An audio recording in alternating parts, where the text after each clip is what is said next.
Good afternoon, and welcome to the University Club. Hi, everyone. Hi.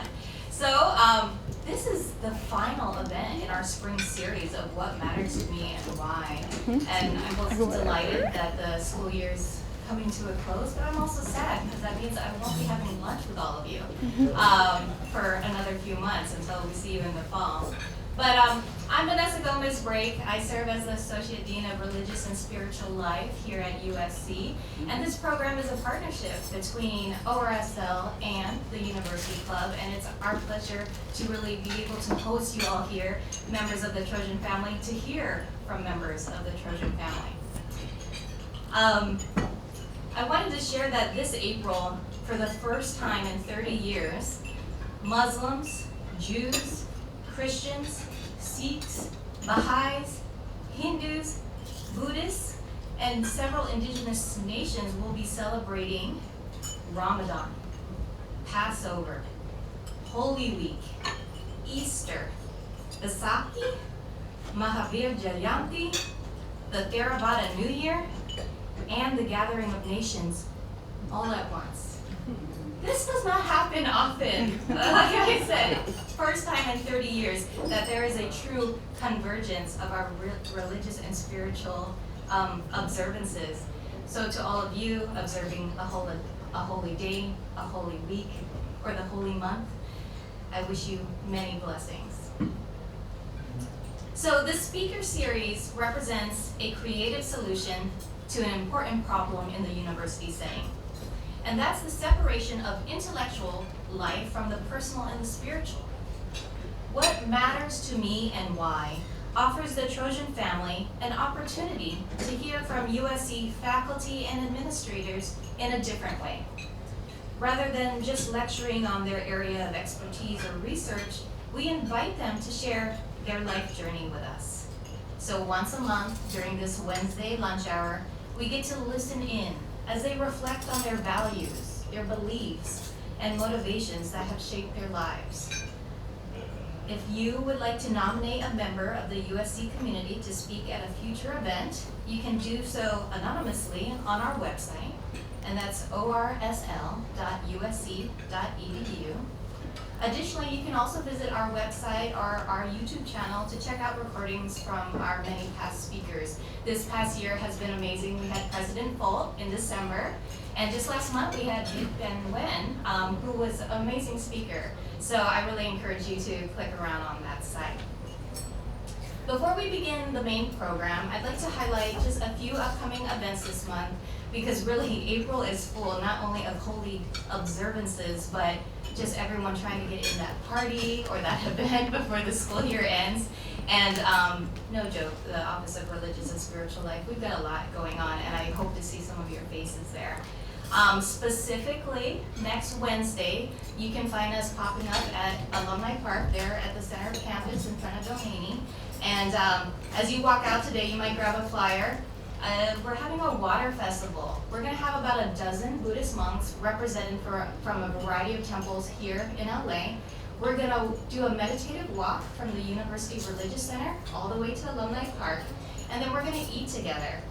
And then there's a water festival where you pour water on the statue of Buddha, you pour water on your elders' hands, your elders pour water on the students' hands. It's a blessing of each other in community. I'm not saying there's going to be a water fight. I'm also not saying there's going to be a water fight. But from what I understand, there's buckets of water when it comes to water festivals. So just come prepared on that hot day next Wednesday to be blessed. Okay, and then the week after that, on 4/20, April 20th, we will be hosting our every semester prayer burning ceremony. That's where we take the prayers that we've gathered over the semester that have been dropped in the little chapel of silence over there by turning down. Our interfaith council, they will read out these prayers, and we laugh and we cry, and we just acknowledge all the energies that went into these prayers, and then we burn them in community. And it's a great way to end your semester and just really connect with all the emotions that were held in this time. And I guess because it's 420, we're also having a drum circle that evening. So no experience necessary. Come out, grab a drum, and just let your energy flow. It's a real good time. And last but not least, y'all know we're known for our dog parties. We had to invite those dogs back one last time right as we go into our study days. And so if you come to the University Religious Center on the next day, April 21st, from 1:30 to 3:30, we'll be having therapy dogs throughout the courtyard.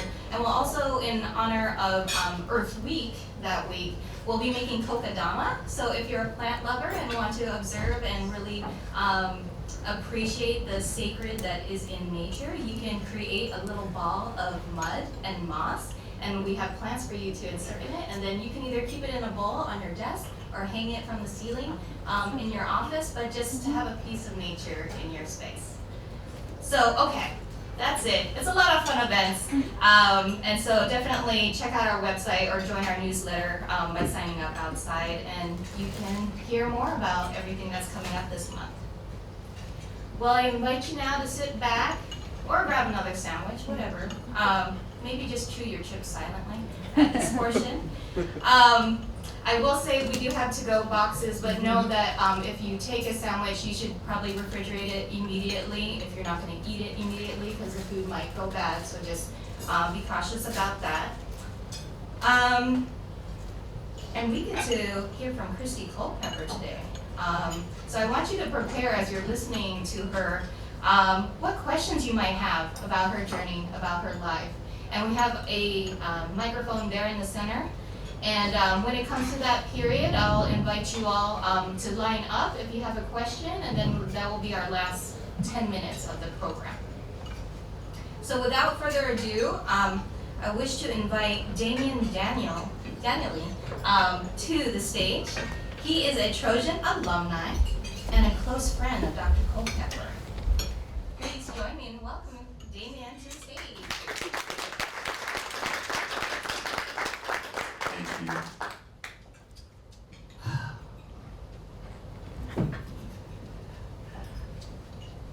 Love and passion for the students she serves on a daily basis. Love and passion for the University of Southern California. Love and passion for her friends and family. These are the salient points I was thinking about when I was trying to figure out what I wanted to talk about as I introduce Kristi today. Good afternoon. My name is Damien Danieli. I actually work right up the street at Los Angeles City College, and I support the underserved populations in a few different capacities. Also a two-time Trojan, just like Kristi. I didn't tell you that. Surprise. I'm currently attending USC at Rossier School of Education, and we'll circle back to that and talk about that in a second. But I met Kristi in December of 2014 at work. I won't say where, because I think we both scrubbed that from our existence, gone from our resumes, gone from our LinkedIn profile. But it was good because we got to meet each other. The place was terrible though. The culture, the vibe was awful. I hated it. It was smelly. Every time I go, there's gnats all around your office, right? So I couldn't even eat my lunch. But in this environment, there's Kristi, and I don't do work friends, but but the integrity. There was something about the integrity in terms of working with the students, faculty, and staff, and that sat well with me, and that vibed with me, and so we had that connection based off that. I also had a traumatic experience there. I know she remembers. I haven't brought this up since the day after it happened. We were at work and an individual called me a nigger. And I talked about the culture of this space, and I knew that nothing would happen and that they wouldn't care, and sure enough, nothing happened and they didn't care. But, you know, there was Kristi there to support me during that time and to help me make it through. And so a few weeks later when she was like, oh, I'm leaving the USC, that kind of hurt me a little bit. But I was able to leave a month later, not to USC, but I left. And that connection to USC, I mentioned the love for USC, is what helped us maintain our friendship. I have a love-hate relationship with USC because of the bill that I have. She has just the love for USC, and so we hung out here a lot, and I was in for a surprise. I know a lot of you have gone through this before. You think you have a best friend, and when I showed up here, what I actually realized was, at best, I might be like 20th on that list, because he has so many friends and so much family. That love that she exudes kind of attracts everyone to her, to where she does have a lot of close people who support her and love her. And so yeah, the time here at USC was fun. Kristi, like, taking our wedding photos here, USC shoes, USC cake. Damien, you need to come work at USC every other week. Come to school every other week. Staff assembly president, just miss USC all the way around, and I'm so proud of her. And she is an inspiration, to me as well. I said I'd circle back to school. Kristi's the only reason I'm in school. I put in that application, didn't even really care. You know how it is, and when you don't care, you're not invested in something, bang, that's when it happens. That's when God's like, oh, you're in, you're taking it or leaving it. And so, I took it. And in the past year, I've grown exponentially. I've learned so much. I envision myself now doing things that I wasn't even thinking about last year.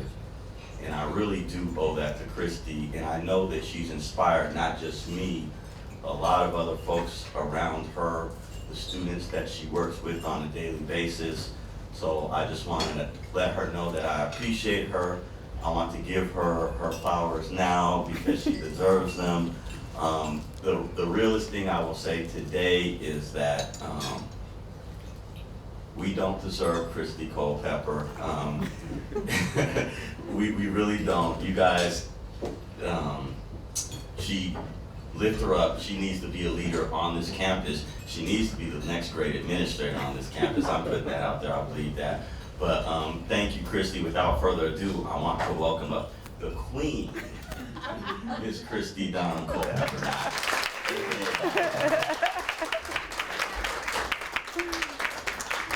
Thank you so much. You're the friend. Love you too. You're the best. Oops.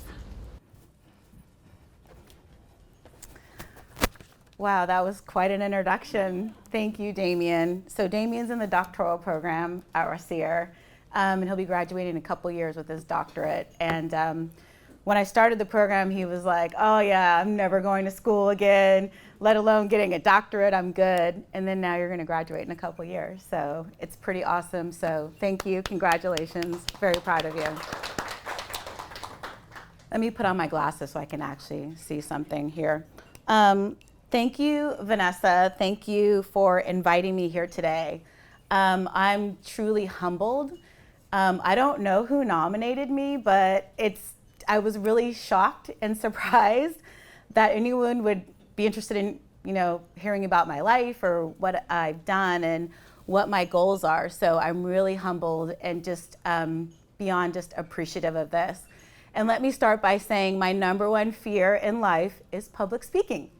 Which is kind of ironic because of my roles at USC require a lot of public speaking, but it's my biggest fear. So, for me, one of my things to conquer are my fears. So many of you know I'm the president of Staff Assembly, which I, again, was surprised that I was even nominated and that someone, encouraged me to run for president of Staff Assembly.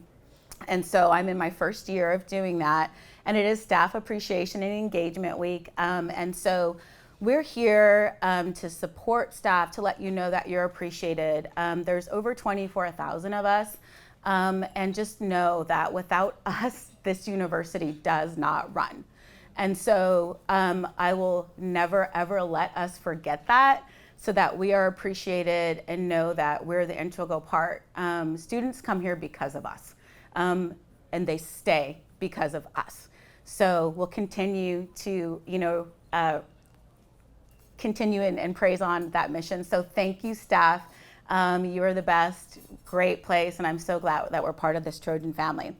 So I was asked to kind of talk about, what matters to me and why. And so when I first thought about that, when I had lunch with Vanessa and with Varun, my first answer was love. Love matters to me and why. And that was about 3 or 4 weeks ago. And then as I progressed, I kept thinking about like these just different things popping into my life that had really impacted my life and kind of brought me to where I am. And yes, love was a part of it, but they were really based in faith. And so, you know, and Damien mentioned our wedding. Yes, we got married at USC, my idea, not my husband's idea. Although we did meet at a USC football game, but I'll get to that in a second. And so, you know, if you've been to weddings, sometimes they read Bible verses, and one of the most popular ones is 1 Corinthians 13, right? Faith, hope, and love abide. The greatest of these three is love. And so, all due respect to Paul, but I'm going to have to disagree. I'm going to say the greatest one of these is faith. And so, in faith, in not necessarily a Christian way or traditional religious way, but faith in whatever that means to you.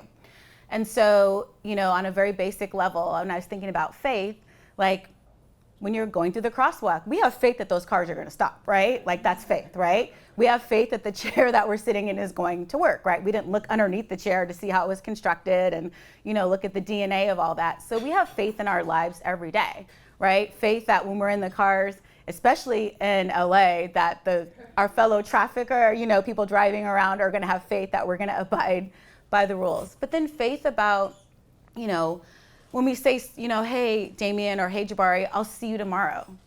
That's faith, right? That's faith that we're going to wake up tomorrow, that we're going to have these opportunities. And so we talk about faith, hope, and love. Well, without faith, there is no hope. Without faith, there is no love, right? So we have to have faith in there. And that always hasn't been the case for me, right? So my faith has, you know, vacillated in many times. And so as Damien mentioned, I'm a double Trojan, so I came to USC as an undergrad.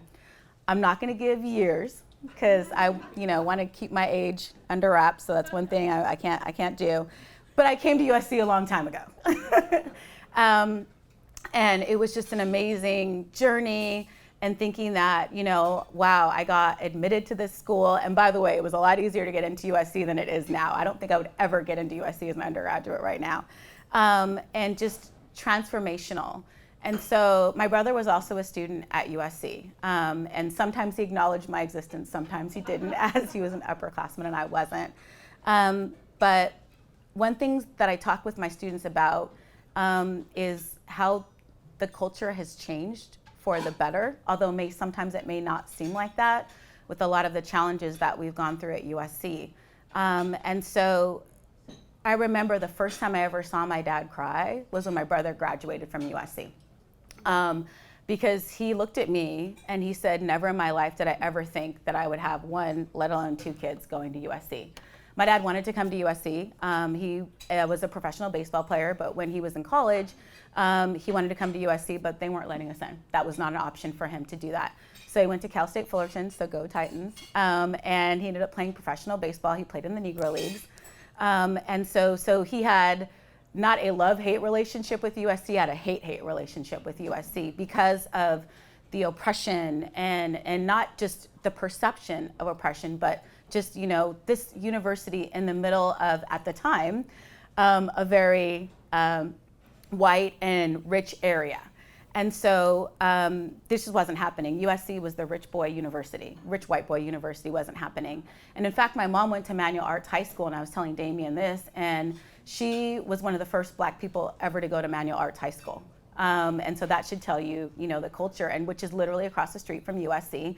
And she never was like, we're not going to USC. So she actually went to the other school. And as I always tease her, I'm like, yeah, but parents want better for their kids, right? So that's why you sent us to USC. But she ended up going to USC for graduate school. But the fact that my dad tied all that together, and that was his experience, and I didn't have to read a textbook to see that. And so one of the questions was like, what guides you, what drives you? I think that is one of the biggest things, is making sure that that legacy, and never forgetting that the place that I have is born on the backs of other people, people that I'm related to, people that I may not be related to, people that are in this community, and making sure that access and equality and equity are embedded in our university and not just check box marks off of there. And that every student that I interact with knows that they earned their spot here. And we talk about imposter syndrome, and I'm gonna talk about that in a second, which is what I'm actually experiencing right now, and like how to navigate that. And so, yes, so when I came to USC, my brother, as I mentioned, was a student here. He was only one of 7 Black males at USC that wasn't an athlete. And my brother's tall and he's skinny, but he is not athletic at all. Those genes did not translate to him. They translated to me. I'm a much better athlete than my brother ever could hope to be. But you know, we would walk around campus and people would be like, oh, what sport did you play?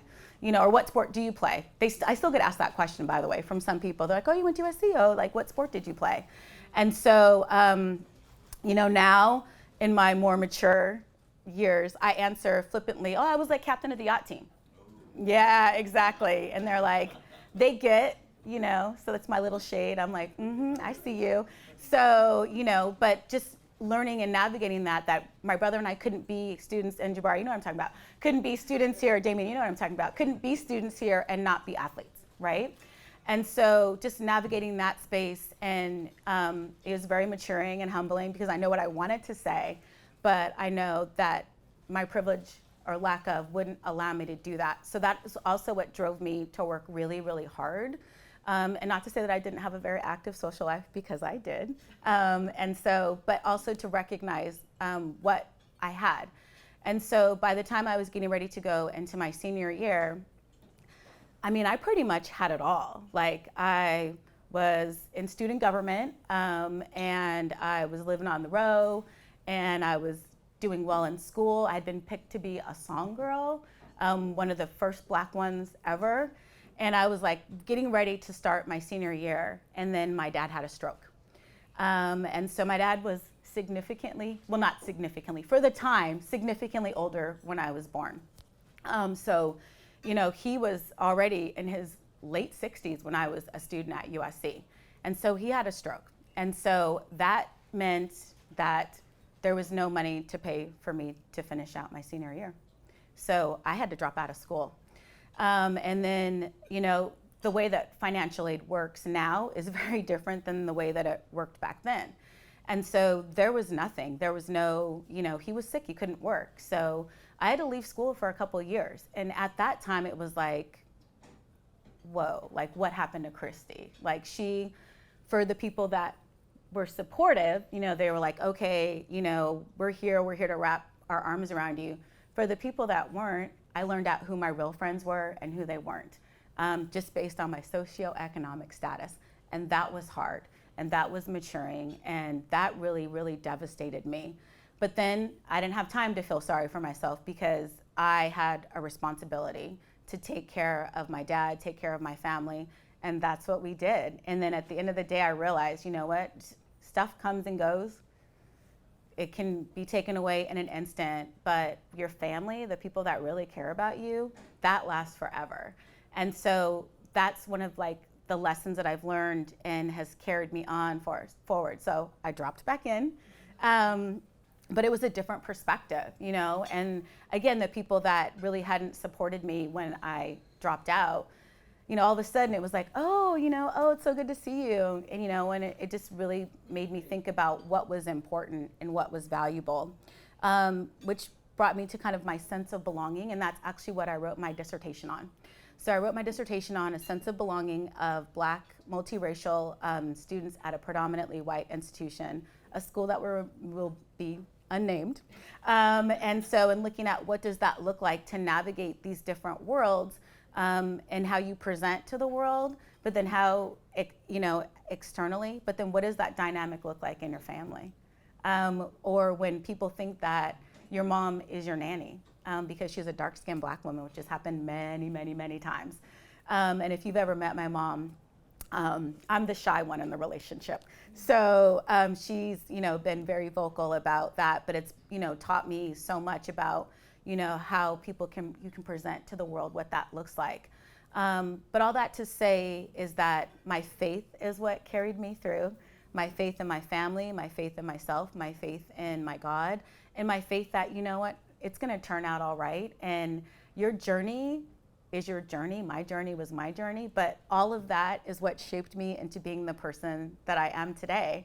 And if I had to do it all over again, I honestly, I mean, I don't know if I would change anything. Well, maybe being a songwriter, I might have changed that. But as far as the lessons that I learned and the maturity, I wouldn't, that made me who I am today, to make me appreciate the little things, if you will, because none of those are little things to me.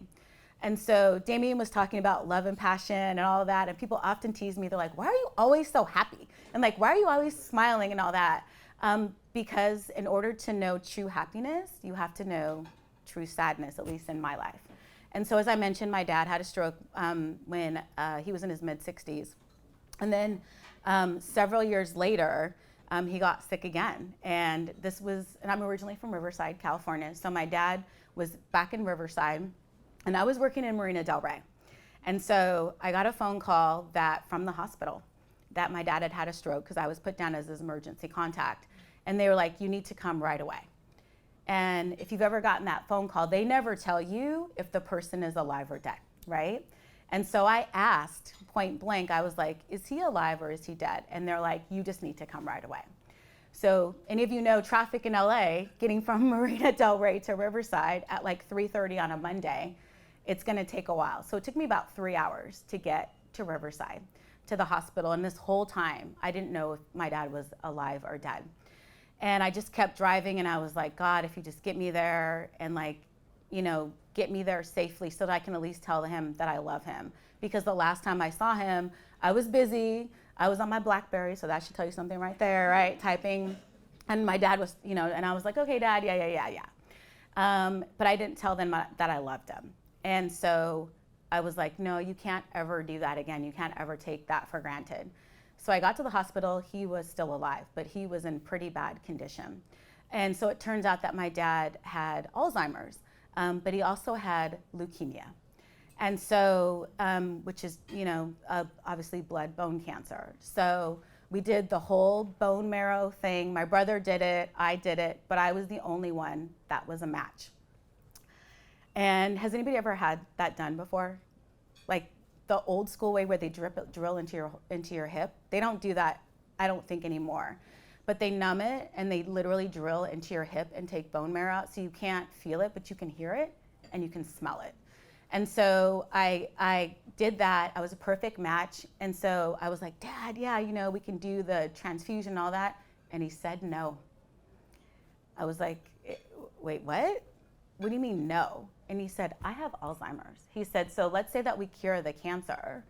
He's like, I'm gonna die of Alzheimer's, and so then I won't know who I am, I won't know anything. He's like, I don't wanna live that way. And I got really mad at him. And I was like, no, that's not right, that's not fair. We can save you. And he said, well, is this your choice or is it my choice? Well, he knew how to shut me up real quick, right? So what we did is the next day I went to work, I quit my job. I was working in compliance. I went to law school, so I was working in compliance for a corporation, and I quit my job. I cashed out my 401k, and I moved to Riverside. And so the last 4 years of my dad's life, we lived together, because he would not go to a home, he wouldn't do any of that. So I was like, you know what? This man has sacrificed everything and anything for me. We're just gonna ride this out together. And we did, and I'm telling you, it was the best 4 years of my life, because I was finally, well, in my mind, I was his equal. Okay, that didn't happen. So, but like, he taught me like all these recipes. My dad was the best cook ever. Taught me all his secret recipes, and like, I cooked Thanksgiving by myself for the first time in my entire life. And I was in my 30s at that point. And we had Thanksgiving together and celebrated, and he told me all his stories of when he played baseball in the Negro Leagues, and he told me like, how he met my mom, and like, just all these, and my parents are divorced, by the way, so all these amazing stories, and it just really built up the relationship that when he finally did pass away, it was obviously very sad, very traumatic, but I really, for the first time, understood when people say rest in peace. what that means and how it resonated, and that I am his legacy, and that love will never die. And so the faith that I had that he was going to a better place and that he was not going to be in any more pain, anything like that is really what carried me through. Don't get me wrong, I was really, really, really mad at God that he took my dad away from me, and I had so much more to accomplish, and I wanted him to see me do that. But then I realized it wasn't about me, but he's still with me. He's in my heart. I carry him with me. So that, in fact, when I graduated from USC with my doctorate, he wasn't there in flesh, but he was there in spirit. I know it. I know he was. And I think he would be very proud, and I know he would love Damien because Damien's got a great sense of style, so he would appreciate that.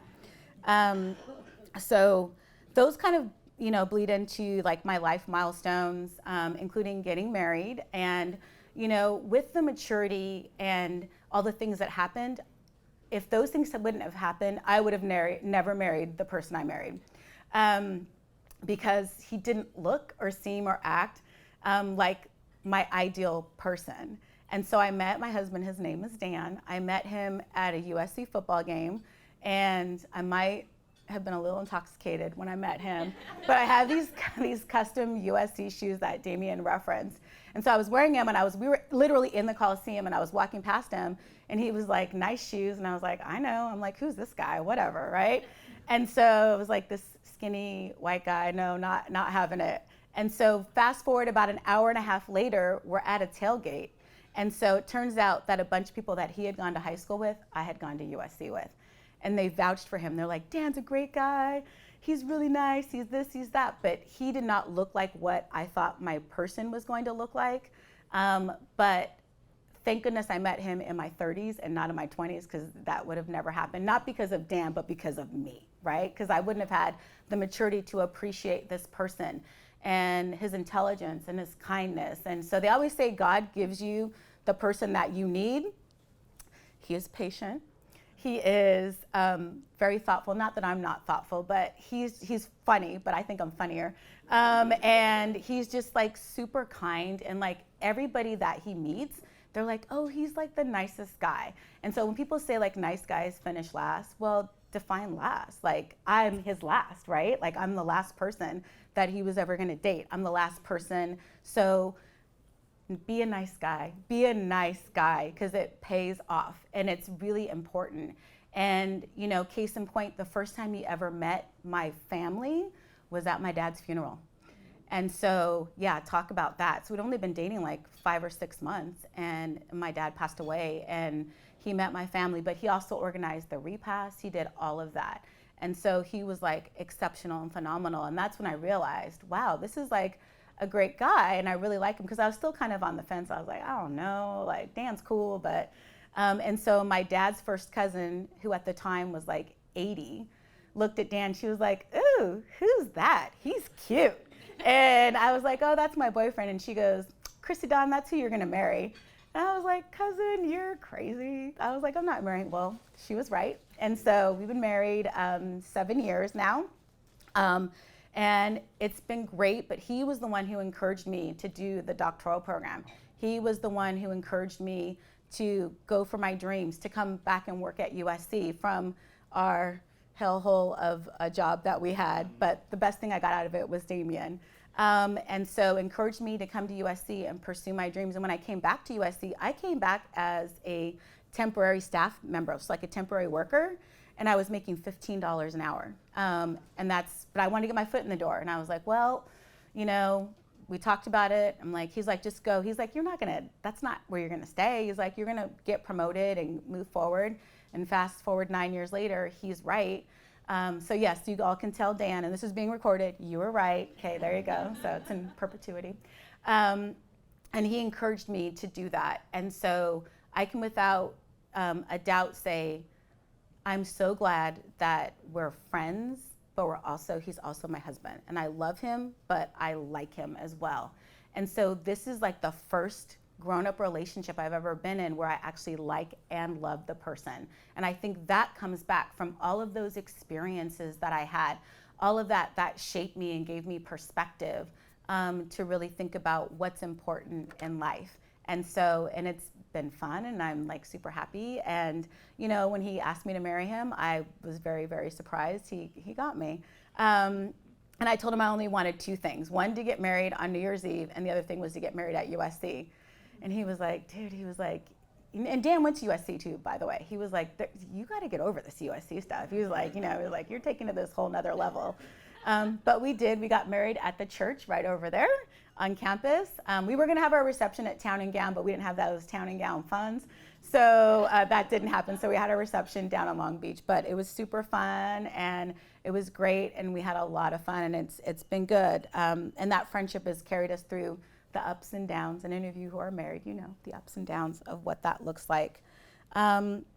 So, you know, one of the other things that's really important to me is service, and service in the capacity of like volunteering and giving back to my community. One thing that is important to me is like and Damien and Jabari can attest to this. I'm like, if I see lemons, I will always like find a way to make lemonade, no matter what. And so it can be annoying, but that's okay, because I can annoy people. I'm okay with that. And instead of just seeing stuff and kind of being like, oh, well, that's, you know, I don't like that, I don't like this, or complaining about it, which, I mean, I still complain. But I'm gonna be like, you know what, what can I do to contribute to solutions? What can I do to help? And so that's kind of how I approach it with my students. And so they will come into my office and talk with me, and I listen to them, and I ask them, I'm like, okay, are you talking to me for a solution, or are you venting? And they'll be like, both. They're like, stop asking me these questions, Dr. Culpepper. I just came in here to complain. I'm like, okay, all right. And so, you know, I listen to them, and then I say, okay, well, then what are you gonna do about it? And they're like, wait, what? I'm like, yeah, you're smart. Go to USC. You've achieved all this stuff. What are you gonna do about it? And they're like, well, there's nothing I can do about it. And I'm like, oh, well, if that's how you feel, there's nothing you can do about it. I'm like, I'm sorry to hear that. I'm like, that's too bad, because I'm like, I thought you were smarter than that. I thought you had answers. I'm like, yeah, I know you're awesome. You're 19, you're 20, you have all the answers. So what are we gonna do about it? How can you make it better? How can you partner? Is there a way to make it better? If there isn't, then sometimes that's just the solution. Saying, you know what, okay, let me go around this. Let me navigate it this way. Let me look at it from a different perspective. And so that's where like my passion and drive to serve and to make the community, my workplace, USC, whatever that is, a better place if I can. And so, I mean, and we all are affiliated with USC. We know sometimes how the sausage is made, right? And it's not pretty. But there are still ways that we can really make our place, leave our mark, if we will, in a positive way. Be it in our community, in our workplace, you know, in our personal lives, and doing that. It's tough, and I know it's not always easy, but it's just something that like really drives me to do that. And so some of the things I do, in the Junior League of Long Beach, NAACP, obviously staff assembly, some other volunteering stuff that I've probably forgotten about. But I think it really helps, going back to what I was talking about with that sense of belonging, be it in my workplace, in the volunteer activities that I do, or in the relationships, because I don't ever want it to be like just checking off a box. Okay, we have this person here, we have this person here, that's diversity, but that's not inclusion, right? It's gotta be like a sense of belonging, and not what I think the sense of belonging is, it's what the space is, the sense of belonging for the people that are there. And so I think that's always why I'm like interested in engaging with students, my coworkers, and you know, people in my community, to say, you know, well, what do you think? Or how can we make it better? Or can we make it better? Are you gonna be part of the solution, and taking you know, feedback from doing that? And so I think that all has like just helped to shape me and you know, bring that perspective. And so I'm happy to be here. I'm honored to be here. So thank you. And hopefully, you know, fingers crossed, Damien, maybe, you know, one day I could have a senior leadership position, knock on wood. That would be awesome. And not that I'm not happy with what I'm doing. If you don't know, I work at Marshall in undergraduate admissions and outreach. So I literally get paid to talk about USC. And so it's pretty great, and engaging with students. And I mean, I really do believe education is one of the greatest equalizers in this country. And so to be a part of that, to help change students' lives, but not only change their lives, but help change generations, through education, I think is really just an honor that I get to do that, and I get to do that at USC. So I want to thank you all for listening. I appreciate it, and if you have any questions, I'm happy to answer them.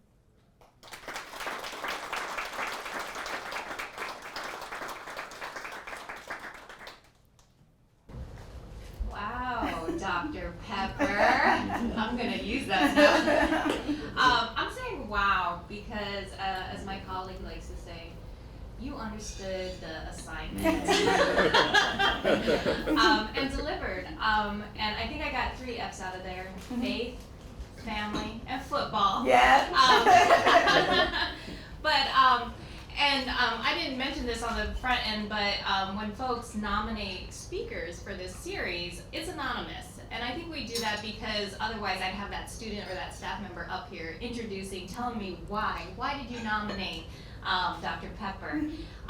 So I don't know who nominated you, but we work on the same campus. You might be in that corner and I might be over here, but I've met a few students who've known you and have been touched by you, Wow. right?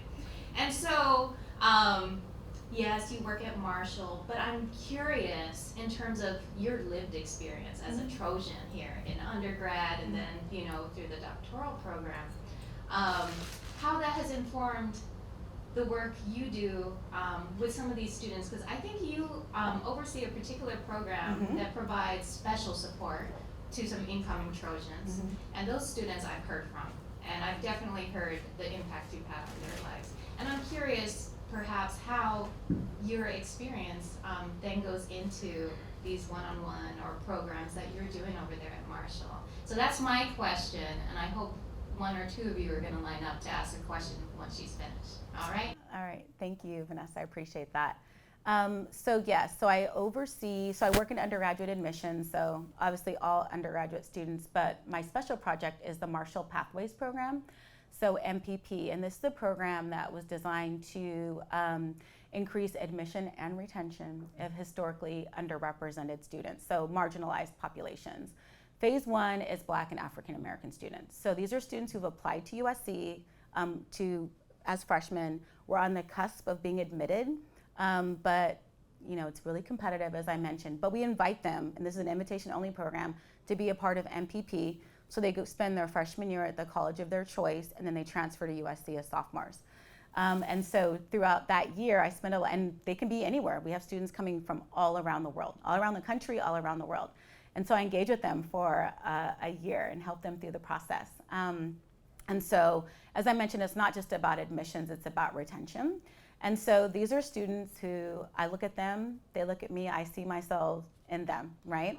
And so to answer your question, how do I help them? Because I've lived it, right? Especially when it comes to working with financial aid and working with resources. So before I worked at Marshall, I worked in financial aid at USC, and I worked in the outreach office. And so what that meant is that if anybody has ever called the financial aid office, you talk to somebody and then you were like, you know what, I need some additional help.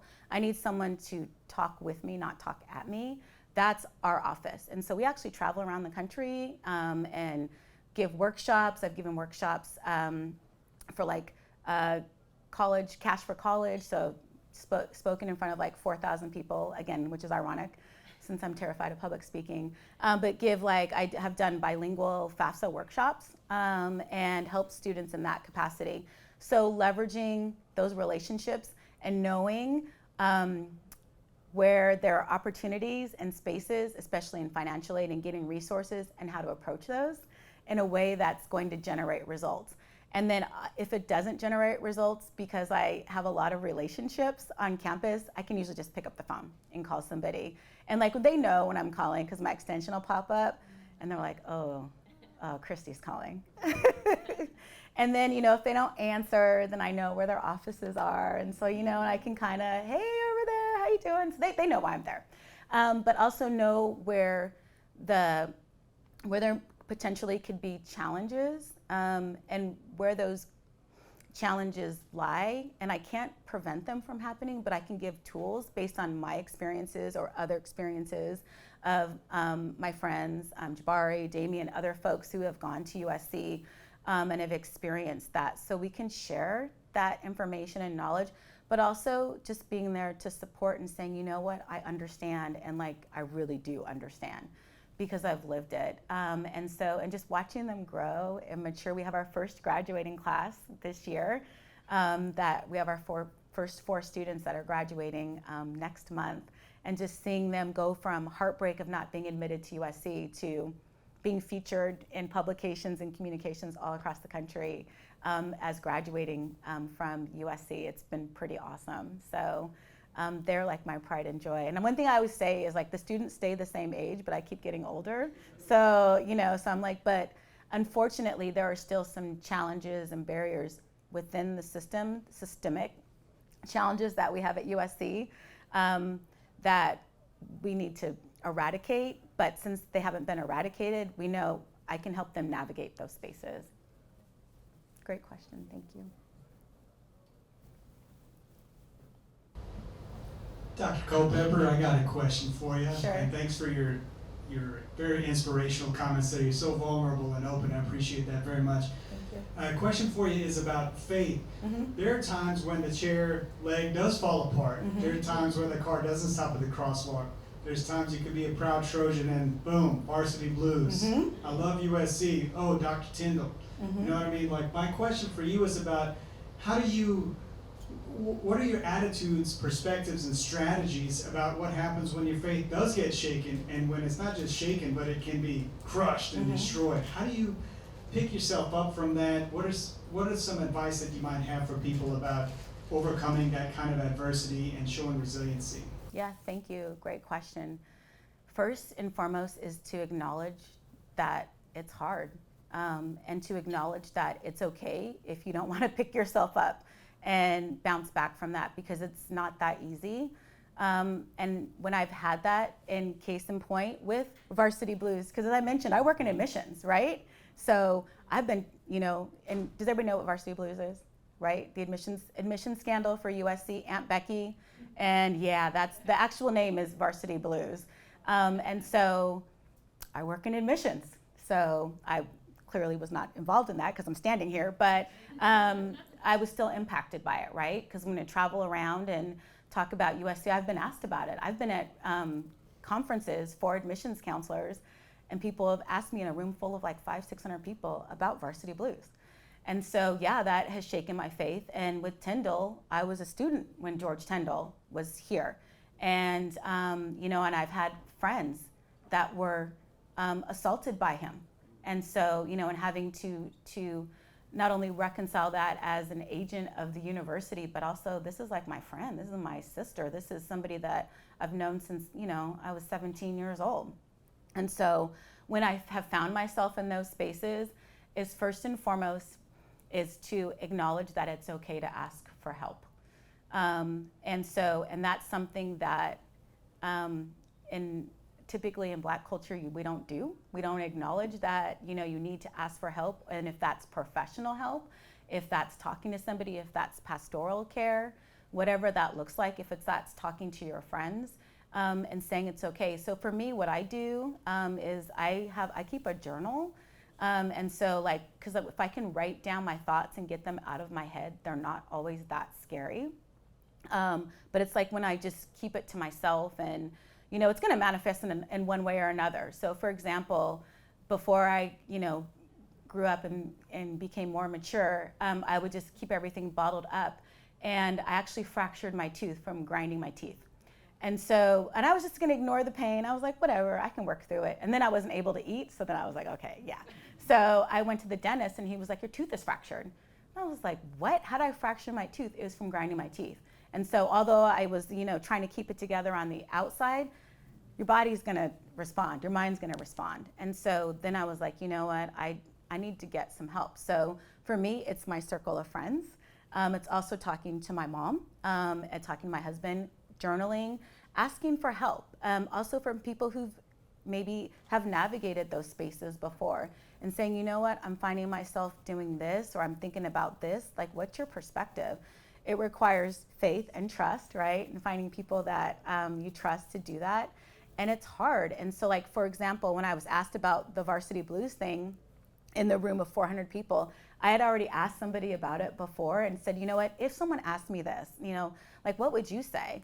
And the person said, I would just be authentic and say the truth. And so what I said is, you know what, yeah, that was a huge mistake. People made mistakes. And you know what, it really hurt me because I knew some of the people that were involved with that, and I would see them on campus, or I've had lunch with them, you know, like admissions events, and they were doing this dirt behind the scenes.